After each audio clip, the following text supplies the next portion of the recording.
Welcome to the Mind Over Law podcast, where we break the traditional rules of practicing law. Our focus is helping you first to become a better, happier person, which in turn will make you a better, happier lawyer, both in and out of the courtroom. We will combine mindset and energy practices grounded in ancient wisdom along with cutting-edge neuroscience, give you those skills, plus I'll have deep conversations with some of the most thoughtful leaders that will share their life stories, their leadership journeys, and their legal practice wisdom. I'm Lexlee Overton, and my promise is that each episode will offer practical insights and strategies to empower your law practice, your leadership skills, and most of all, your personal well-being.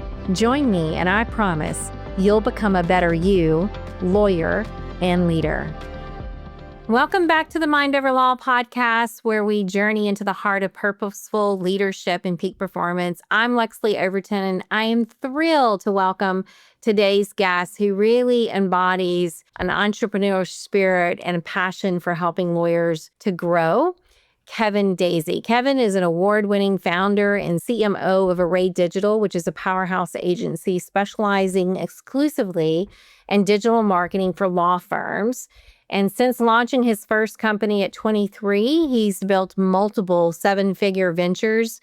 He has a huge team of professionals that he's now leading to leverage his mastery of branding and SEO and content for legal leaders. He's also the host of an inspiring podcast called the Managing Partners Podcast.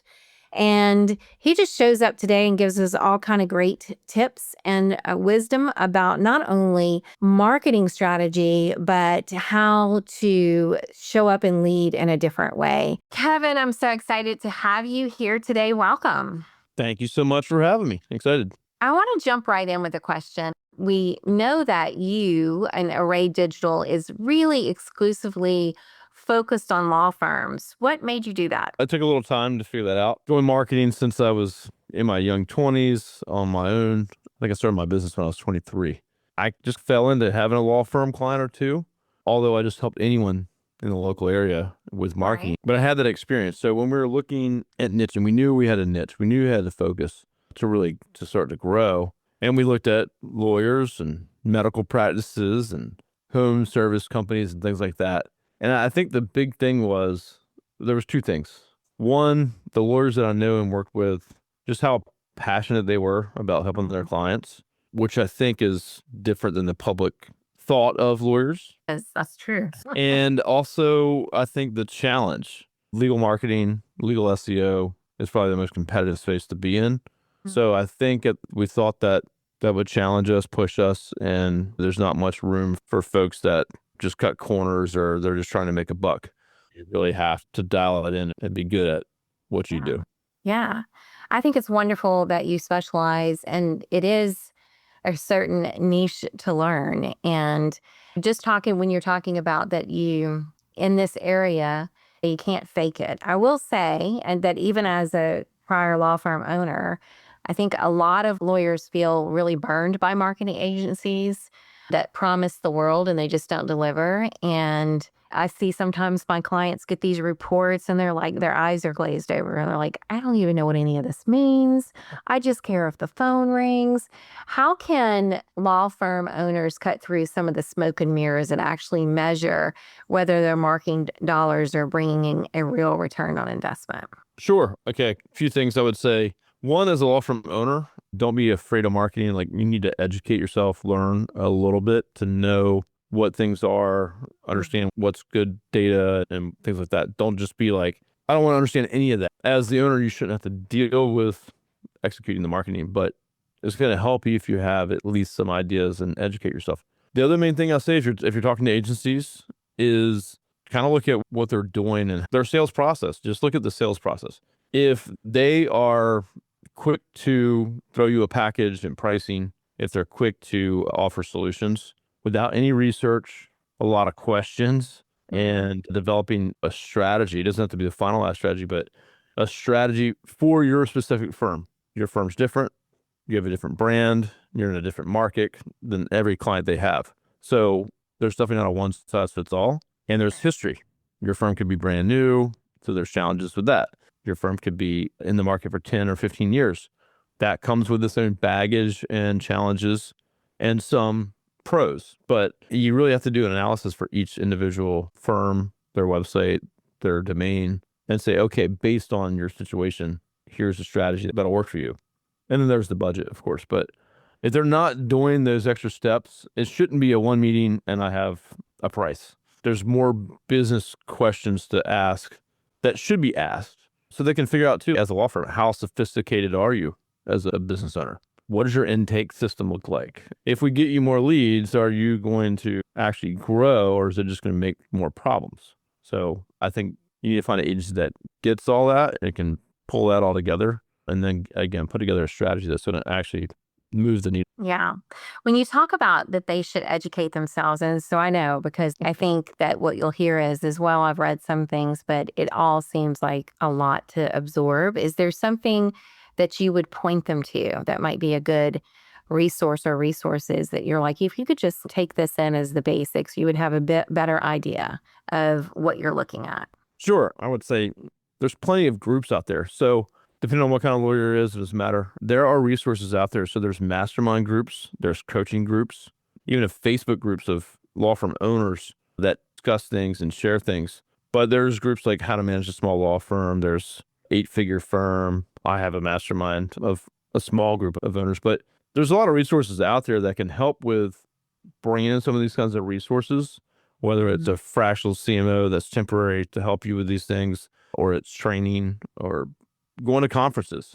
There's always breakout rooms and sessions on social media and SEO and all those things. So as you're one of these conferences, if you are, there's usually going to be learning sessions and opportunities to soak up that information. And then, of course, if you internally can, bring in a marketer internally.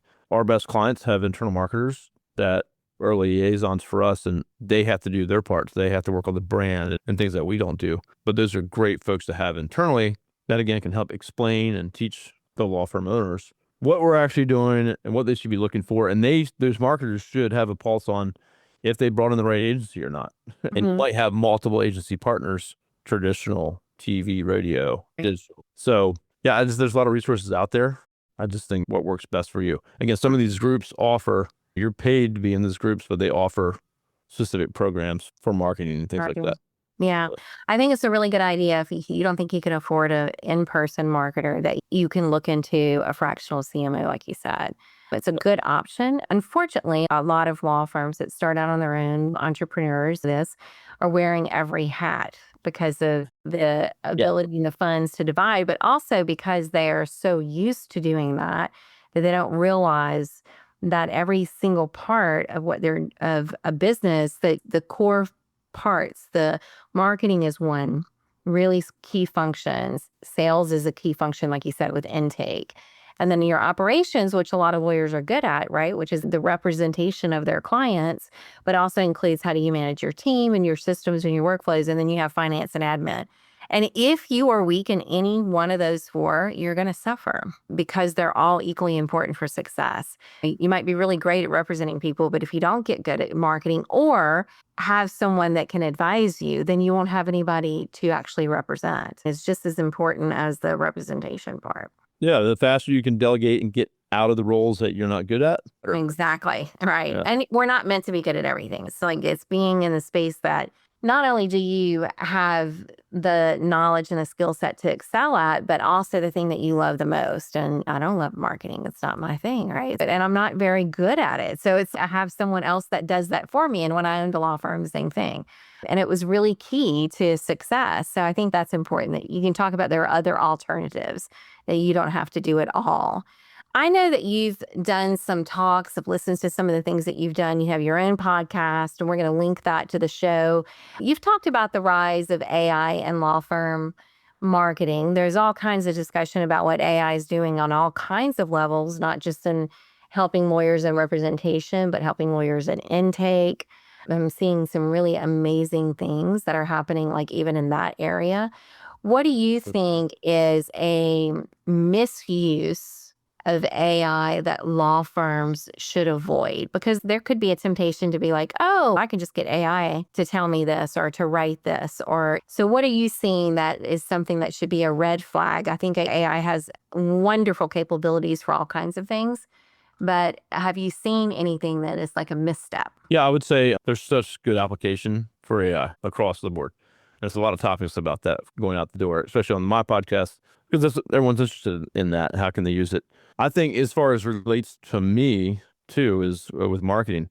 One big mess up that I see is automating your content or using AI, straight AI for your content. So this could be your website pages or your blogs or some of your social content. What right now with the rise of AI and the disruption of it, Google and these other platforms, they're looking for the best answer to give a potential client. So if you're looking for a lawyer, you're looking for help for a lawyer or a question, it's really looking for now that unique information that doesn't exist online yet, which means if you were to talk about a particular case or your background or your experience or your thoughts on something, and that's unique, that's what some of these platforms are looking for. That's what AI is looking for. It's what Google's looking for. And so if you just cut all the corners and just say, AI, write my blog, write this, write that, you're losing your voice. You're losing that opportunity. Now, within AI, you can layer in all these kinds of cool things, make it sound like me and all that. So there's ways that you can go about it. And I would say you can still pull that off as long as you do it right and you're building out your ChatGPT to really capture your voice. I would say make sure it's double checked, edited. Don't use anything out the gate, just straight AI. You see the little hyphen things and all the text that I throws in there. Yeah. You can say, hey, don't do that. So to stand out in today's marketplace, it has to be unique. And it has to be you that is unique, your brand. So I would just say, if you're going to put something on social that's meant to get people's views, that means they're reading it. So you want to make sure that it's conveying your brand and your message so that they know who you are in the market. So just a shortcut I would avoid for sure. Yeah. Okay, great. What about if you could tell, and now that you have a lot of experience working specifically with law firms, if you could tell them one part that they should automate in their marketing or sales system, what would it be? I would say this is kind of like a double-edged sword, I guess. I would say automate a lot of their content marketing in a way that makes sense, in a way that represents their brand, because unfortunately what works right now, that probably has worked for a long time, is to some degree, again, with AI and Google like wanting to rank you or show you, it does come down to some degree of how much noise you can create, right? So blogs, social media, anything that's in Reddit, LinkedIn, any kind of news websites that might be talking about you and your brand. So you're talking about PR, traditional PR, digital PR. So it's just, there's all these places that AI and Google search, and again, I'm specific to those channels, or social, right? So Facebook, Instagram is not indexable and searchable. LinkedIn, I know me and you are both big on LinkedIn. To some degree, it's quantity, right? So how do you get quantity with quality and scale that? AI, I think, can definitely help. And again, if it's controlled and it's on brand message and it's unique, if you could capture a lawyer for an hour, we do this here. We interview our lawyers so that we can use all those sound bites and clips in the content we're going to write. And we have their unique voice and words that they use that we can inject into the content to make it their own, even though they didn't go write any of it. So I would say today you just have to make more noise. Obscurity is your problem, and people not finding you is your problem. Yeah. Yeah. I think it is important when you talk about that it needs to be unique, and I'm glad that you talk about like interviewing lawyers and recording it that way. I believe that people want to buy from people that they know and trust. And social media is it's just such an amazing platform that if you're willing to put yourself out there, that can create that just by having some consistencies and presence and the lawyer themselves. Yeah. With AI, you're going to, as you see more content that's just produced and it's not really them or fake kind of avatars, people will lean in the future, I believe, more into the unique people that are putting themselves out there that stand out. And the AI stuff is going to become something that, okay, I'm not interested in that anymore. Yeah. Can you tell us, we're always looking for tips. So what are like 1 to 2 marketing strategies that you're surprised that you see that law firms just overlook, that could be simple, that could have a real high return on investment? Yeah. So I have 3 things, and these again, little to do with what I do. We're a SEO search AI company, if you will. People always go, Kevin, what's the secret? What's the tip? What's the new cool thing? And when I look at their stuff and have a conversation with them, it's like, how about we go back to the basics here?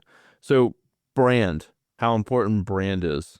And you can't shortcut that. Like it takes time, it takes energy, it takes strategy that you stick to for a long time. And that comes with planning and running a good business and being successful enough to be able to stay on that brand track, right? Because if you're scrambling, you're going all over the place, then it's gonna be hard to stay on that. So brand is super important. If you were to pay for PPC, pay per click, a recognized brand, PPC performs well. They recognize the brand. They don't skip the ads. They click on it. You can get some good ROI. No brands, no recognition or authority. You pay a lot of money. Most people skip the ads. When they do click, you pay more. And then they have no trust. So it's less likely to actually convert. But PPC, you would think is a quick click, quick call. Right. So that's just not necessarily how it's going to work. Your brand will pull all those things up. It rises all ships. And the other one would be conversion rate optimization is a big one. So that's what that is. So let's just say for your website, you go, Kevin, send 1,000 people to my website every month. Right now I have 0. Okay, great. If there's areas on your website that are not optimized and you're not checking those over time, then the more people I send there, there's more likely holes, right? There's people that are not converting and we don't know why. But a lot of people just make a website, they put a bunch of content on a page to rank for SEO or whatever. But is it actually converting the customer that comes there? And if you got 1 out of 1,000, how do we make it 10 out of 1,000 and then 100 out of 1,000? So conversion rate optimization is constantly looking at the customer's or the client's behavior and what's on the page and what's lacking in the buyer's journey. If you're to go buy a product or a car, what do you need to make that decision? Is it reviews, settlements, case wins, pictures or video of the attorneys, or all of the above? But what is lacking and what would move that number up?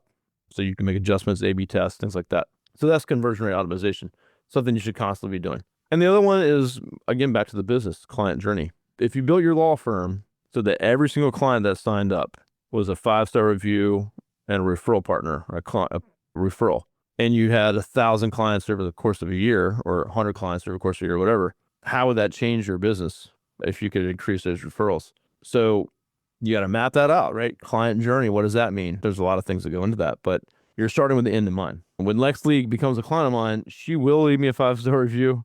She will refer me business. And how do we make sure that happens? To best our ability, of course. You can't guarantee that, but that's how you need to be thinking. I think those are big opportunities that a lot of law firms miss. That is some great tips. Let me go bigger picture on you here. You're an entrepreneur. You've had multiple 7-figure ventures in your lifetime. You talked about your first business at 23. I know that you employ a large team of professionals that help you guys to do a great job. And you have the Managing Partners podcast. Now you're running a mastermind for lawyers. I know a lot of that comes from the passion of what you do. And you're talking about learning about lawyers, and a lot of them really have passion for what they do.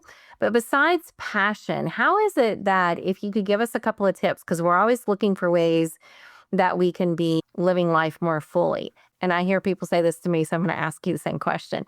How is it that you get all that done and balance all of that? Because also I know you have a family, and so there's all these different ways that our energy, our space, our time can be pulled. What are some of your tips on that? Yeah, I feel like I'm always underwater sometimes, but get up early, number one. If you don't get up early, I feel like anxious and like I missed out on something, and I have FOMO. Like I'm always late for the party, want to be everywhere, and if someone invites me to something, I want to be able to show up, which is a curse sometimes. So if you don't get up early, and it took me a while I used to be the midnight guy, websites till 1 or 2 in the morning with my team, and had to change that. Having kids obviously forces you to do that a little bit. Yeah. But I'd say get up early. It's something about the peace of the morning to get stuff done, to plan, make a power list, work out, and then have a quiet moment where you can have a coffee or whatever, and nothing's happening. Your email's not blowing up. The phone's not ringing yet. There's no meetings yet. So I think that's super important. I even do Saturday, Sunday, even if I stay up late, I wake up early just naturally at this point. Yeah. Morning is my time. I'm a 4 a.m. girl, and people think I'm crazy. I can get so much more done, but more importantly, I can set my state at that time in the morning when you talk about that quiet time that like really sets your focus. But I'm curious, I want to hear about this power list. What is that? So the power list, this is something my business partner and me started doing. I fell off of it for a little while. I'm back to it. The power list, it can vary, but just 3 things. Number 1, number 2, number 3. Priorities that you have to get done today. And this is not a task list of all your stuff. It's 3 things that you absolutely, before the day ends, I don't care if it's 11:59 p.m., that you are committing yourself to doing. And so while you might have 20 meetings and all this other stuff, they have to be things that are going to move the needle for either your quarterly goals or your personal or professional goals. And so if you get those 3 things done, the rest of the crap that's going to flood into your day is more okay, because those things are going to happen. People are going to put stuff on your calendar. And my business partner is like just a beast about this. He will kill himself to get those 3 things done and not have them roll over to the next day. But if you do this every single day, it really adds up, and it's things that are going to, you're going to see really big impact in your business and your personal life for sure. Yeah, that's really powerful. It's all about intention. And so I think one of the things I say to people is, how do you do all that? I'm very intentional, right? I'm disciplined with where my energy and my time goes. And so that's a really great intentional discipline tool that you just gave. I like that. Yeah, it also makes it more, you can look at the whole day and go, holy crap, that's a lot of stuff. But if you just said, hey, there's 3 things that I must do. Yes. And again, they might not be that hard. They might just do it. It might be like, hey, it might be, I got to record this podcast. Got to make time for that. Yeah. That's $10,000 work, right? Yeah. And I like that it's tied to personal or professional goals. I like to think about is moving that forward in some way, or also I use always as a filter for myself. How am I spending my time and energy? Is it in alignment with one of my values, one of my core values that I want to move forward in some way, as a way to look at that too. And people just forget that. So it's an interesting way to see a different way of doing it. We always end with 3 questions. And one you might have just answered, which is, tell us one practice that you do that helps you to be a healthier, happier person. Do you have something else besides a power list and getting up early? Working out. So Yeah. Working out, I think, is something that I've been doing for quite a few years now. It's easy to fall out of, and it's harder to get back every time. So I would say it's one of those things where you're like, I don't want to get up. I just want to sit here and have coffee. I don't want to go to the gym. So it's something that I think is always, for us, it's like a season. Like I got where I'm like every day, 5 days a week. And then there's moments where I'm like, okay, I'm not going to go today. I'm just going to chill. Just having that consistent, okay, I'm going to work out. I'm going to do something, whether it's a walk or whatever. Just making that part of your life, and somewhere in every single week you're working out, go on vacation. Actually, I work out probably more often when I go on vacation because I feel like obligated to do it. But everyone's like, you're going to the gym? Like, yeah, it's half hour, go to the gym, and we can go do whatever the heck we want. Feels like you accomplished something, and now you can go relax. Yeah. It sets the momentum. Or if you do it at the end of the day, it's a great way to shift. It's a great way to shift anxiety, is to work it out too. So that's really great. Okay. One thing that you're excited about right now.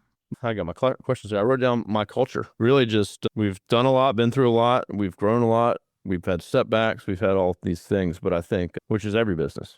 And it's not going to change. It's going to continue to be ups and downs, problems, and change.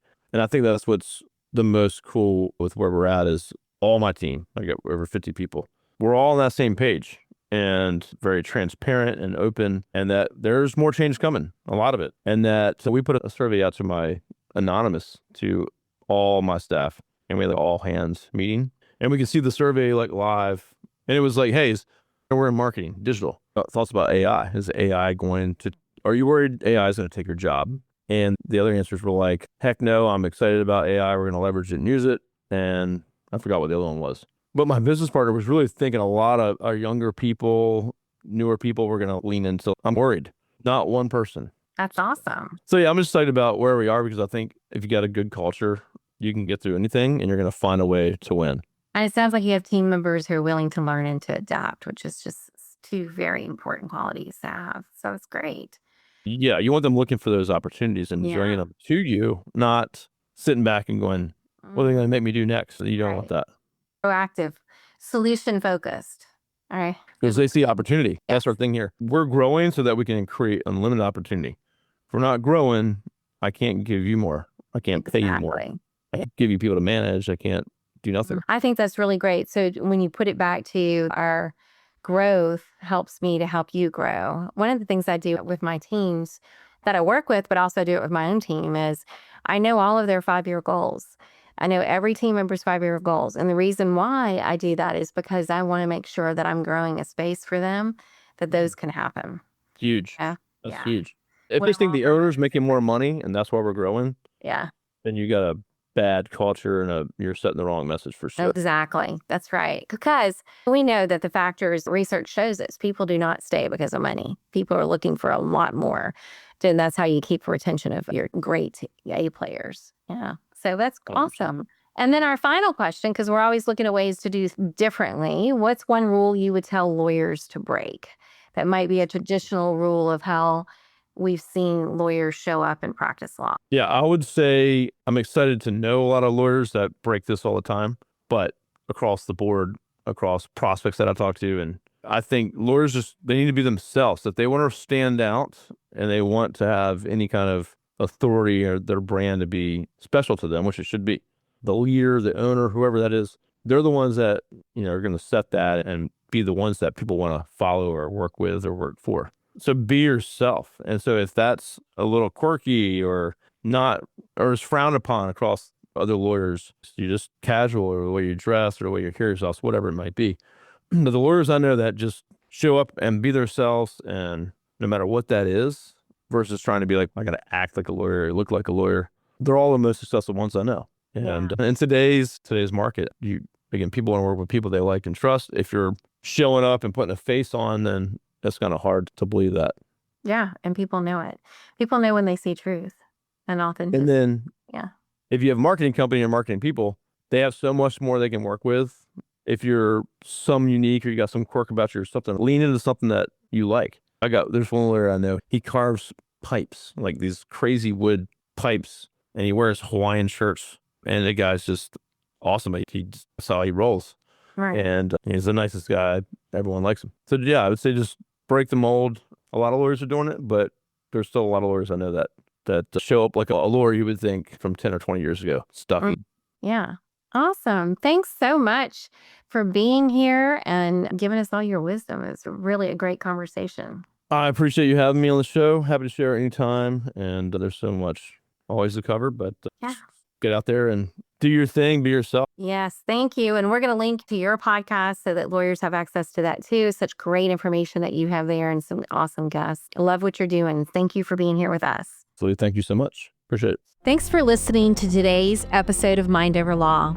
We hope that you're walking away inspired and ready to embrace your life and law practice in a more holistic, healthier, happier way.